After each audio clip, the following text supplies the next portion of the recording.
గోవాలో అంతర్జాతీయ పర్యాటకులు తగ్గిపోవడానికి ప్రధాన కారణం ఇడ్లీ సాంబార్లే కారణమట. గోవాలో పర్యాటకులు తగ్గిపోవడానికి ప్రభుత్వం కాదని బీజేపీ ఎమ్మెల్యే మైకేల్ లోబో గురువారం నాడు మీడియా సమావేశాన్ని ఏర్పాటు చేసి మరీ తెలిపారు.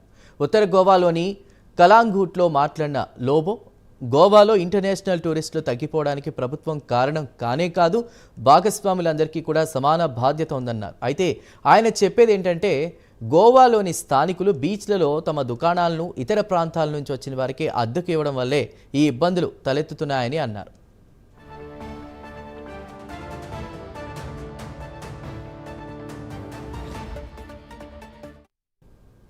కొంతమంది బెంగళూరు నుంచి వచ్చిన వారికి అద్దెకి ఇచ్చారు. వారు బీచ్లలో చిన్న దుకాణాల్లో వడాపావ్ అమ్ముతున్నారు. మరికొందరు ఇడ్లీ సాంబార్ అమ్ముతున్నారు. అందుకే ఇంటర్నేషనల్ టూరిస్టుల రాక గణనీయంగా తగ్గింది. 2 సంవత్సరాల నుంచి రాష్ట్రానికి విదేశీ పర్యాటకుల రాక గణనీయంగా తగ్గిపోయింది. అయితే లోబో దక్షిణానికి చెందిన ఇడ్లీ సాంబార్ వల్ల పర్యాటకులు ఎలా తగ్గారో వివరించలేకపోయారు.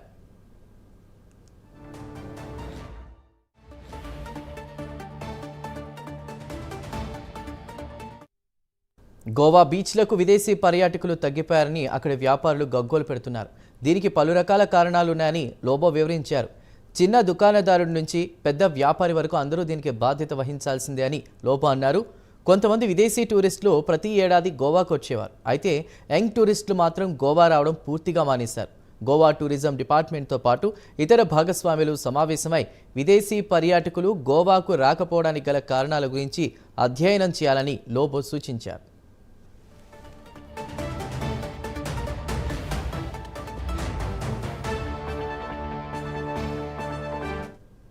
విదేశీ పర్యాటకులు తగ్గడానికి మరో కారణం కూడా లోబో ప్రస్తావించారు.